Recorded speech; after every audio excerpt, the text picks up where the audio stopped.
so much. My goal today is to explain Bitcoin in a more clear, straightforward, and easy to understand way than it has ever been explained before.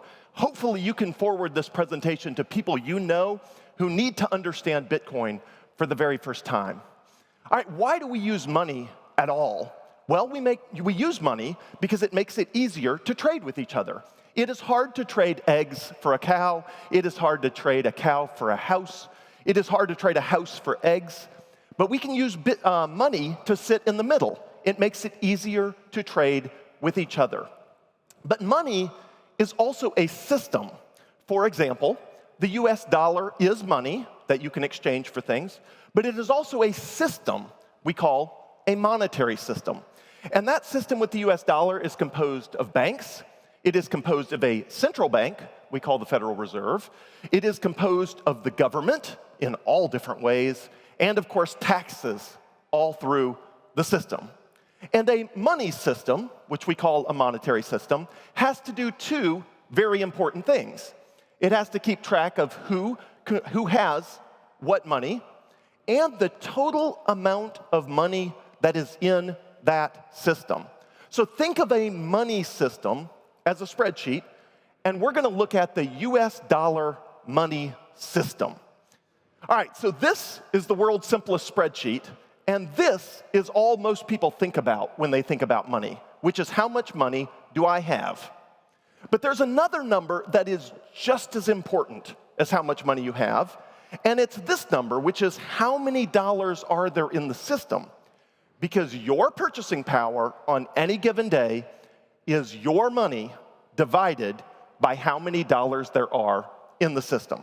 So for example, if you have $100 and there are $1,000 in the system, you can buy 10% of all of the things that dollars could buy at that time in that system. But if somebody increases it to $2,000, your purchasing power drops from 10% to 5%. At any given time, there is a direct correlation between the amount of dollars in the system and the amount of stuff you can buy in that system, and those prices are a correlation. You can add extra money to the system, going from $1,000 to $10,000, but the price of everything just goes up. It doesn't make more stuff in the system. If it helps, think about that as an island, where all the stuff and all the money is on an island. You can add more money to that system, but it's not going to make more stuff. It just makes the stuff go up in price. So how many dollars are there in the US dollar system?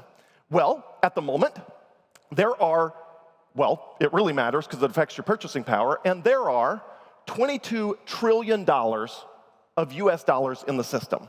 So $100, for example, could buy you a 1-gram set of gold earrings, just as a sort of size-price comparison there. So has the US dollar system always had $22 trillion, and has $100 always bought you that much? The answer is no. Shockingly, if you go back to the 1960s, we had only $286 billion in the system, and the US has printed out of thin air about 7% more dollars every single year on average, which means 286 billion has increased by a factor of 75x to the present, resulting in the 22 trillion we have today. So back in the 1960s, when the Beatles were popular, you could buy an 88 grams of gold for the same $100 that buys you 1 gram of gold earrings today. So when that number goes up, when the number of dollars in the system goes up, the purchasing power of those dollars in the system goes down, which is why you see prices rising. For example, the price of a Big Mac is up by a factor of 12 since 1968. The price of the same Campbell's soup is up by a factor of 10 since 1968. And in general, all the things we need and all the things we own cost about 10 times as much as they did back in 1960. Everything's rising. Now, you may be wondering, but hasn't this number also gone up too? Hasn't the amount of dollars that are earned gone up? And the answer is yes, but only about half as much as the prices have risen for everything people need to buy. So a typical hour of work buys you about half as many Big Macs and about half as much Campbell's soup and about half as much of anything as the same hour of work bought you in 1975. Okay, so what is going on here? If this seems crazy, it is. Who manages this system anyway? So the answer is, each bank in the system keeps track of who owns what money. There is a central bank that makes sure two people don't own the same money. And the question is, how are the dollars in the system determined? Well, for the US dollar system, there is a central bank called the Federal Reserve with a chairman called Jerome Powell. And when they want to increase the dollars in the system, they meet and they effectively double-click that number and they make the number go up. Now, they have a bunch of fancy words that mean they're going to print money out of thin air. But all of these fancy words mean at the end of the day, the total dollars in the system go up, your purchasing power goes down. And all of that is basically one big spreadsheet that they're changing the numbers on, technically called the database, but it's a big spreadsheet running on big computers. That is why the number of dollars in the system is on a tear. The dollar system runs on politics. And the politicians that run that system are supposed to limit their spending, and they never do. Because the politicians have a bunch of reasons, which are really excuses, why they want more free money to spend, and the central banks are always happy to oblige. And again, as that number of dollars goes up, your purchasing power goes down. In the last 90 years, the purchasing power of the US dollar is down by 95%. 95% just in the last 90 years. So what about gold? Sometimes in these conversations, people say, let's go back to the gold standard. What if politicians couldn't print the money out of thin air because we tied the number of dollars in the system to gold? Well, we tried that. Paper money used to represent gold. And if you zoomed in on a piece of paper dollar, you could actually see that on there it said, this certifies that there have been deposited in the treasury $10 in gold coin payable to the bearer on demand. What could go wrong? What could go wrong? Every time the gold standard has ever been tried, the government prints too much money and breaks the promise. And in 1971, the US government broke that promise for good. And they said, and they actually changed the words on the dollar to say Federal Reserve note. They deleted all the words about how it was redeemable in gold. Okay, so what about other governments? Are other governments better at managing a money system than the US government? Well, sadly, every country prints money, and most are much worse than the US dollar. So whereas the US dollar has lost 25% of its value or more just in the last 10 years, other currencies are down much more. So for example, in this upper left-hand corner, the Venezuelan bolivar is down an additional 99.9% on top of how much the US dollar is down. The Argentinian peso, the Turkish lira, down 92 and 98% in addition to how much the US dollar is down. And even major currencies like the British pound, the Indian rupee, the Canadian dollar, and the euro are down an additional 20 to 25% on top of the 25% of value that the US dollar has lost. So you might be thinking, are there any other options to this insanity? And I'm thankful to say yes, now there is. Bitcoin is a better system that results in better money. Let's talk about it. Okay, so first of all, what exactly is Bitcoin? Bitcoin is a money system, we call the monetary system, that runs on software. And Bitcoin is software that works like a spreadsheet.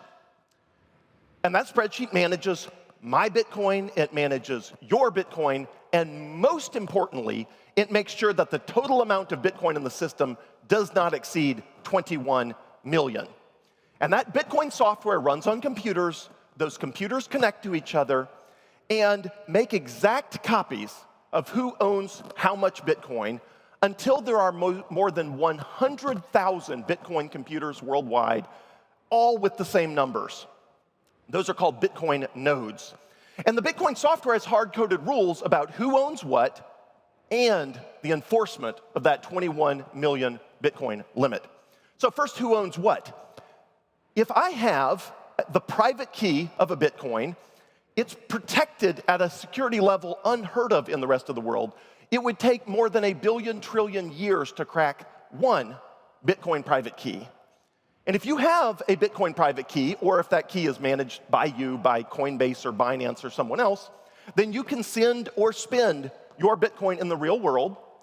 And those numbers of who owns what are replicated across every computer in the Bitcoin system.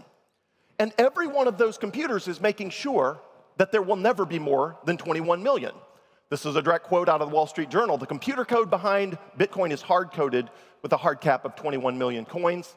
And straight from the White House of the United States, when they established a strategic Bitcoin reserve, the protocol limits the total supply to 21 million coins. So 21 million is all there is. There will never be more Bitcoin. And the Bitcoin software that runs on Bitcoin nodes is hard-coded to disconnect anyone who tries. So if you change the software to be more than 21 million, you are rejected from the network and kicked off. Bitcoin is ultimately your money divided by 21 million, and no one can change that, which is why Bitcoin is going up in value over time. The US dollar is your money divided by infinity, because they will never stop printing dollars, which is why the dollar is perpetually down. And now you have the ability to make that choice. And the first question people have when they make that choice is often, okay, it's better money, it's a better system, but what about volatility? The dollar is more stable, but going down. Bitcoin is more volatile, but going up. Why is Bitcoin volatile? Well, newsflash, the world is volatile.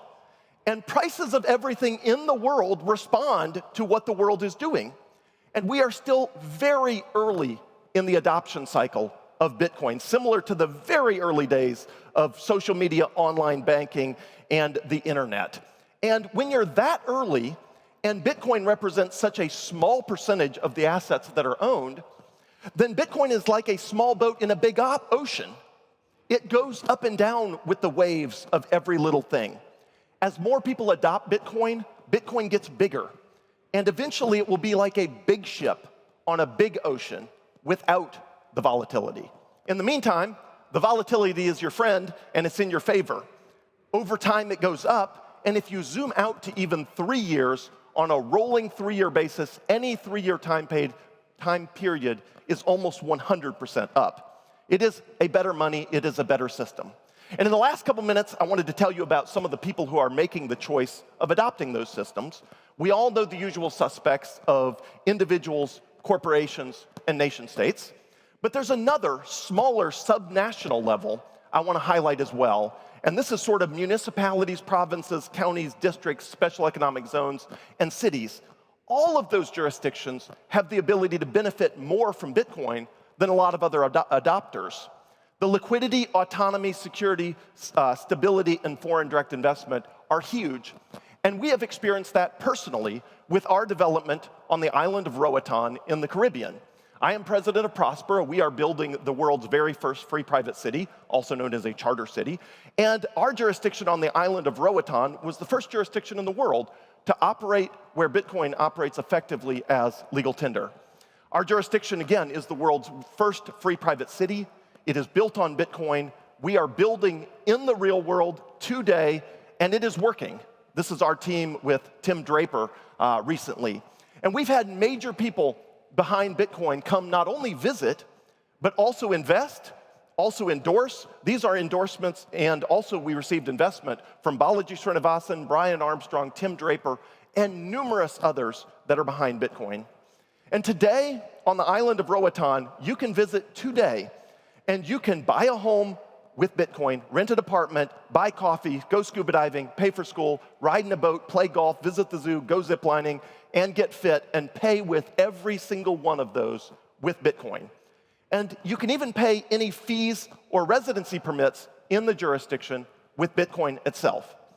And we are also launching, for the first time only, a Bitcoin-only city district, where Bitcoin is the exclusive focus and currency of the entire district, with a goal to make it a hub for opportunity and action in the real world.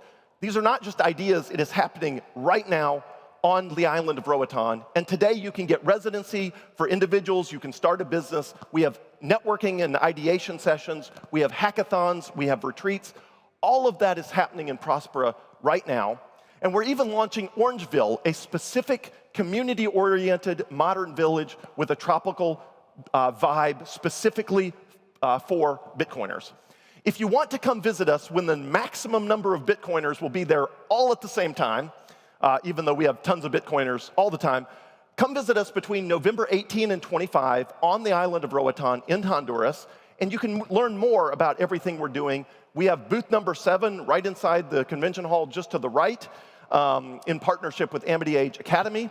Join us at a brunch we're doing on Sunday. I'll be there as well as other members of our team. And you can come build with us on Bitcoin in the real world today on the island of Roatan.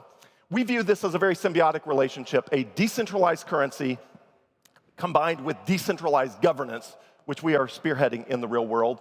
And we've seen, with examples in El Salvador and others, how small jurisdictions and their adoption leads to large jurisdictions. So that is, Bitcoin is a better system, Bitcoin is a better money.